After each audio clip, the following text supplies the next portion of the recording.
अस्सलाम वालेकुम। बहुत सारे लोग हैं जिनको ये नहीं पता कि आपने अपनी प्रोडक्ट को टेस्ट कैसे करना है। तो आज इस वीडियो में मैं आपको डिटेल में बताऊंगा कि आपने प्रोडक्ट टेस्टिंग ऐड कैसे चलानी है। अगर आपने कोई प्रोडक्ट हंट कर ली है तो उसको टेस्ट कैसे करना है। वैसे हम लैपटॉप की स्क्रीन में देखेंगे, लेकिन उससे पहले आपको मैं वर्बली बता दूं कि जो आपने प्रोडक्ट टेस्ट करनी होती है, तो पहले तो आपने प्रोडक्ट हंट कर ली है कि यार ये अच्छी प्रोडक्ट है, अब मैं इसको चलाऊंगा।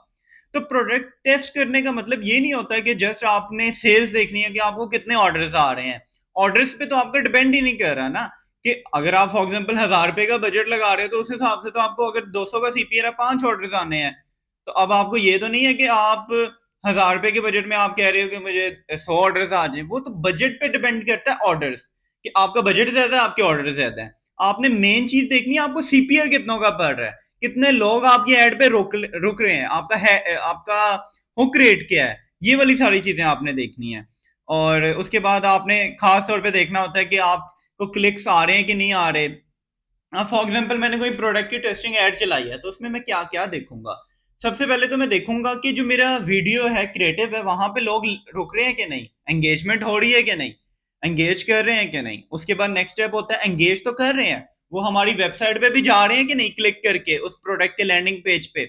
वो हमने चीजें देखनी होती हैं। और उसके बाद नेक्स्ट हमारा स्टेप होता है कि वेबसाइट पे तो जा रहे हैं, तो अब वो उसको ऑर्डर भी कर रहे हैं कि जस्ट वेबसाइट हम देख के वापस जा रहे हैं। ठीक है, अब ऑर्डर कर रहे हैं तो हमें ऑर्डर सीपीआर क्या पड़ रहा है, मीन कॉस्ट पर परचेज हमें क्या पड़ रहा है, हमारे लिए प्रॉफिटेबल है कि नहीं है। सो आपने जो कंपेन है वो कैसे चलानी है वो अभी मैं आपको बताता हूँ। सो हम चलते हैं अपनी स्क्रीन पे। अब प्रोडक्ट टेस्टिंग आपने कैसे करनी होती है। ठीक है, इसकी ये है कि आपने प्रोडक्ट टेस्टिंग के लिए आपने कंपेन पे आ जाना है। अब इसके ये 6 लेवल्स होते हैं। आपने सेल्स की कंपेन चलानी है तो आपने सेल्स ही करनी है। ठीक है, क्योंकि हमें सेल्स रिक्वायर्ड है। फिर आप कंटिन्यू करो इसको। अब यहाँ पे आप इसका नाम लिख लो, प्रोडक्ट का नाम लिख लो कहीं भी रैंडम। मैं यहाँ पे जस्ट लिख लेता हूँ प्रोडक्ट। आगे टेस्टिंग कंपेन है, टेस्टिंग। और आपने हमेशा एबीओ कंपेन चलानी है टेस्टिंग में, कभी सीबीओ नहीं चलानी। एबीओ और सीबीओ का मतलब मैंने अभी आपको पहले भी समझाया है। ठीक है, अब इसमें यह है कि एबीओ कंपेन में मींस आपने एड सेट पे बजट देना है। जब आप एड सेट में बजट दोगे तो वो इक्वली स्पेंड करेगा, जितना हम बजट देंगे वो उतना ही स्पेंड करेगा। लेकिन अगर हम बजट अपना कंपेन लेवल पे देते हैं तो कंपेन लेवल पे ये है कि वो अपना बजट कभी ज्यादा कर देगा, कभी कम कर देगा। किसी एड सेट को ज्यादा दे देगा, किसी को कम दे देगा। हो सकता है वो उस एड सेट को ज्यादा दे दे जो सेल्स, जिसमें इतना पोटेंशियल ही ना हो सेल्स लाने का। क्योंकि फेसबुक तो अपने हिसाब से देखता है कि इंप्रेशंस आ रहे हैं, लाइक्स आ रहे हैं, एंगेजमेंट हो रही है, तो वो उससे ज्यादा दे देगा। लेकिन हम हमारे लिए तो वो अच्छा है जो हमें सेल्स अच्छी ला के दे। अब फॉर एग्जाम्पल 6 आप एड सेट बनाओ और कम से कम आपने 600 देना है। आप 800 दो तो ज्यादा बेस्ट है। चलो यहाँ पे मैं 800 लिख लेता हूँ। अब ये है कि मैंने 6 एड सेट बनाने हैं और आपने 800 एक एड सेट को बजट देना है। ये कंपेन लेवल है, इसको आप एड सेट लेवल कर दो। और ये आ रहा है share some of your ads budget, इसको भी ऑफ कर दो। अच्छा, इसका भी मैंने आपको कल समझाया था। अच्छा, अब इसमें ये है कि यहाँ पे आप एक आपने अपना बनाना है ओपन ब्रॉड में। ठीक है, इसको आप ओपन कर दो और ये मैसेजेस में आप आ जाओ वेबसाइट के। मैंने वेबसाइट की कंपेन चलानी है।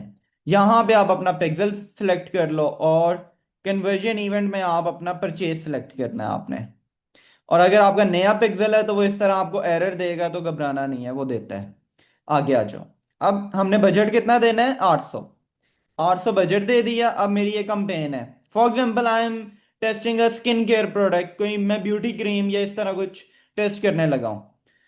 ठीक है, यहां पे पहली वाली आपने कुछ भी नहीं छेड़ना। अगर आप फर्दर लिमिट द रीच करोगे तो आपकी वो ओरिजिनल ऑडियंस आ जाएगी। अगर नहीं करोगे तो advantage plus. Advantage plus means Facebook जहां चाह रहा है वहां वो अपनी ऐड दिखा देगा।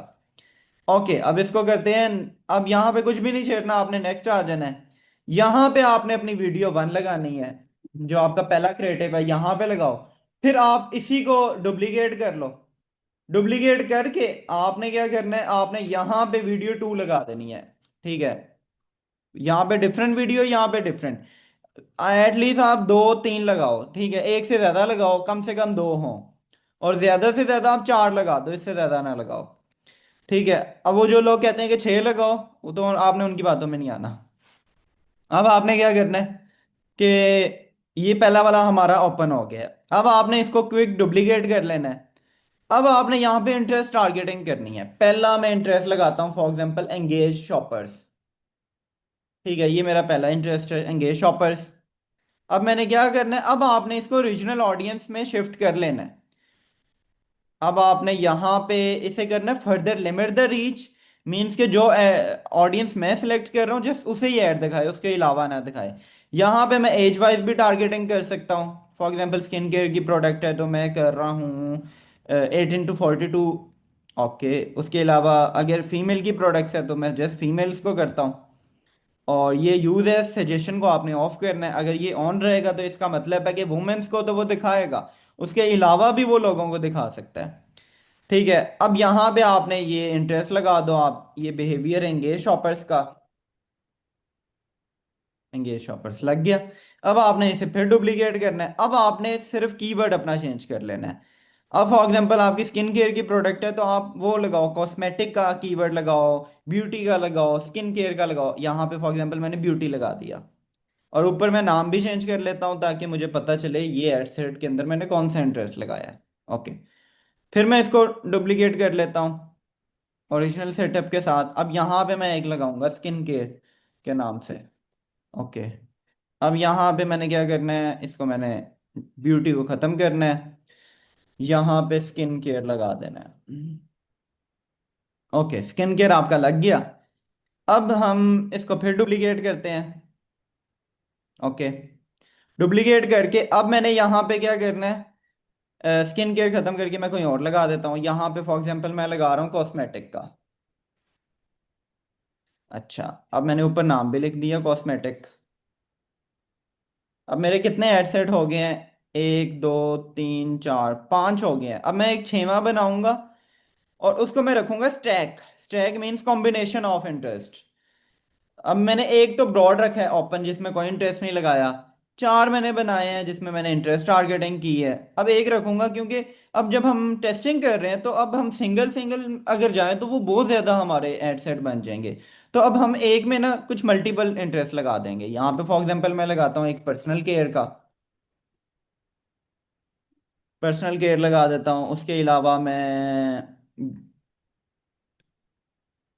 ब्यूटी सैलून्स लगा देता हूँ। यहाँ पे आप पाँच सात लगा लो। कॉस्मेटिक ऑलरेडी मैंने पहले स्किन केयर और कॉस्मेटिक ब्यूटी ये पहले सिंगल सिंगल लगाए हैं तो ये नहीं लगाऊंगा। मैं समथिंग डिफरेंट लगाऊंगा। यहाँ पे मैं नेचुरल स्किन केयर लगा लेता हूँ। ओके, मैं क्रॉस टारगेटिंग भी कर सकता हूँ। For example if you are selling a product जो स्किन केयर है तो आप स्किन केयर से रिलेटेड तो लगा सकते हो कीवर्ड, लेकिन आप क्रॉस टारगेटिंग कर सकते हो। फॉर एग्जाम्पल स्किन केयर कौन से लोग यूज करते हैं, वुमेन्स करती हैं, ठीक है। तो अब लाजमी है कि जो स्किन केयर यूज करती हैं वो बैग्स भी करती हो सकती हैं। ऐसा भी है ना कि वो बैग्स भी करें, वो लेडीज शूज में भी उनको इंटरेस्ट हो, ज्वेलरी में भी हो, तो आप उस तरह के कीवर्ड्स भी लगा सकते हो। आप फॉर एग्जांपल ज्वेलरी लगा दो, आप हेयर एक्सेसरीज लगा दो, इस तरह की आप चीजें लगा सकते हो। क्रॉस टारगेटिंग इसमें ये होता है कि सेम टारगेटिंग में ना कंपटीशन आ जाता है। जैसे प्रोडक्ट में कंपटीशन होता है ऐसे आपके कीवर्ड्स में भी कंपटीशन होता है। ठीक है, तो ये मैंने आपको ऑलरेडी डिटेल में समझाया हुआ है पहले। अच्छा, अब हम फॉर एग्जांपल ये चार लगा दिए, हम एक आधा कोई और लगा देते हैं, फैशन एसेसरीज लगा दी। ओके, अब हम इसको कंपेन को पब्लिश कर देंगे और हमने कंपेन बनाई है एबीओ पे। अच्छा, अब यहाँ पे आप लोगों को एक क्वेश्चन आएगा कि हमने एबीओ में चलाई है 800, हर एडसेट का बजट दिया है, ठीक है। वो हर एडसेट में 800 800 स्पेंड करेगा इक्वली। अगर हम सीबीओ में चलाते तो वो किसी एडसेट में ज्यादा दे देता, किसी में कम दे देता, लेकिन अब तो हमने एबीओ में चलाई है तो इक्वल इक्वल बजट स्पेंड करेगा जो जो हमने उस एडसेट को दिया हुआ है। अब माइंड में क्वेश्चन आएगा आपके कि उसके अंदर जो दो है हमारे एड्स हैं उन पे भी क्या वो 400 400 का देगा। अगर हमने एड सेट को 800 दिया हुआ है तो वो उसमें भी क्या इक्वल इक्वल देगा? नहीं, उसमें वो इक्वल इक्वल नहीं देगा। वहां पे वो फिर सीबीओ वाला हिसाब करेगा, किसी को ज्यादा दे देगा, किसी को कम दे देगा। ठीक है, तो अब यहां तक तो आपको समझ आ गई कि आपने प्रोडक्ट टेस्टिंग कैसे करनी है। प्रोडक्ट टेस्टिंग में ये है कि आपके कीवर्ड्स भी, प्रोडक्ट भी टेस्ट हो जाएगी, इंटरेस्ट भी टेस्ट हो जाएंगे, आपके क्रिएटिव्स भी टेस्ट हो जाएंगे। आपने हर इंटरेस्ट के नीचे, हर एडसेट के नीचे 2 या 3 आपने वीडियोस लगानी है। अच्छा, अब नेक्स्ट है हमारा कि हमने क्रिएटिव कैसे टेस्ट करने हैं। फॉर एग्जांपल आपको प्रोडक्ट तो अच्छी मिल गई, ये पहला हमारा प्रोडक्ट टेस्टिंग हमने ऐसे करनी है। अब दूसरा हमने क्रिएटिव्स कैसे टेस्ट करने हैं। फॉर एग्जांपल यहाँ पे हमने दो क्रिएटिव लगाए हैं या तीन लगाए हैं, तो वो किसी में ज्यादा बजट दे रहा है किसी में कम दे रहा है, लेकिन हम अब इसको टेस्ट कैसे करें। टेस्टिंग तो तब होगी जब हम सारों को इक्वल बजट दें और फिर देखें कि इक्वल बजट में ही, फॉर एग्जांपल 800 के 800 के बजट पे ही हमने सारों को दिया है, तो कौन सा ज्यादा अच्छा परफॉर्म किया है, किसने हमें 800 में ज्यादा परचेजेस ला के दी हैं। सो इसकी हमने टेस्टिंग कैसे करनी है, प्रोडक्ट टेस्टिंग आपने इस तरह करनी है। सो इस तरह आपने अपनी कंपेन चलानी है कि आपको पता होना चाहिए कि हमने टेस्टिंग एड कैसे चलनी है। और इसमें आपके इंटरेस्ट टारगेटिंग भी आपने यूज करनी है, जैसे मैंने आपको बताया ब्रॉड पे नहीं रहना। बेशक आपका एंड्रोमेटा है कह रहा है आपको कि आपने ब्रॉड पे रहना है, लेकिन आपने नहीं रहना। और ये एंड्रोमेटा अगर आपको कह रहा है कि आपने 6 क्रिएटिव्स यूज करने हैं, एंड्रोमेटा तो अपनी जो एआई है वो उसको स्ट्रॉन्ग कर रहा है। एंड्रोमेटा को तो आइडिया है ही नहीं कि हमारा कस्टमर कैसा है, अभी वो इतना स्ट्रॉन्ग नहीं हुआ। अभी उसको टाइम लगेगा उस स्टेज पे पहुंचते हुए कि हम अपना एड चलाएंगे। और एंड्रोमेटो को पहले ही पता है, फेसबुक को पहले ही पता है कि हमारी ऑडियंस क्या है। ठीक है, तो इसमें आपका टाइम लगेगा। और अभी एंड्रोमेटा अगर आपको अपडेट में बता रहा है कि आपने 6 क्रिएटिव्स यूज करने हैं, तो आपने अपना भी माइंड एटलीस्ट यूज करना है कि आपका माइंडसेट नहीं है क्या आप लकीर के फकीर हो कि आपको जो भी कह दिया जाएगा आप कर लोगे। आपने अपना देखना है। आपने जब फॉर एग्जाम्पल मुझे 6 साल हो गए एड्स चलाते हुए, आपको भी एटलीस्ट 2-3 साल तो हुए होंगे। 2-3 सालों में आपने कुछ सीखा नहीं है ऐड से। आप सीखो, आप एनालाइज करना सीखो डाटा को, और आपको आइडिया होना चाहिए। क्योंकि एंड्रोमेटा तो चाहता है कि हमारा एआई स्ट्रांग हो, ठीक है, लेकिन अभी उसका उतना स्ट्रांग हुआ नहीं है कि अगर हम अपनी ऐड चला दें। क्योंकि अगर आपका पिक्सल ही नहीं है, एंड्रोमेटा को पता ही नहीं है, तो आपको इंटरेस्ट टारगेटिंग भी करनी है। और अगर वो कहता है 6 क्रिएटिव यूज करो, तो वो अब ऐसा नहीं है कि वो 6 क्रिएटिव पे इक्वल इक्वल बजट दे के टेस्ट करेगा, वो किसी पे ज्यादा दे देगा। होपफुली उसने उस क्रिएटिव पे बजट दिया हो जिसपे हमारा अच्छा चल ही ना रहा हो, ठीक है, और उन क्रिएटिव पे उसने बजट ही ना दिया हो जो हमारे अच्छे परफॉर्म करने वाले हों। तो आपने ऐसे नहीं जाना, अपने माइंडसेट से करना है। और बाकी टेस्टिंग का क्राइटेरिया मैंने आपको बता दिया। होपफुली आपको वीडियो अच्छी लगी होगी। अगर आप चाहते हैं कि आपको मैं वीडियोस जो आपके क्रिएटिव्स होते हैं उनको कैसे टेस्ट करना है और आगे स्केलिंग कैसे करनी है, और जो भी टॉपिक्स आपके माइंड में है कि जिन पे मैं वीडियोस बनाऊं, so you can comment below. Thank you.